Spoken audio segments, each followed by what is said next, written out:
روابط عاطفی خشن همیشه فیزیکی نیستن. وقتی در یک رابطه عاطفی صحبت از سوء استفاده، خشونت، ایجاد حس منفی و کنترل پیش بیاد، میفهمیم این رابطه عاطفی دچار خشونت شده. علائم خشونت عاطفی چیه؟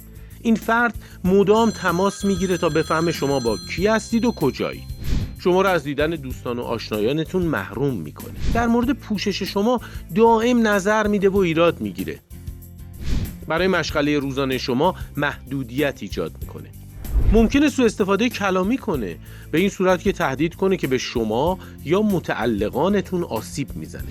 با لحن طعنه‌آمیز، تحقیر کننده و خشن حرف میزنه. تهدیدتون میکنه، میگه اگه ترکم کنی خودکشی میکنم.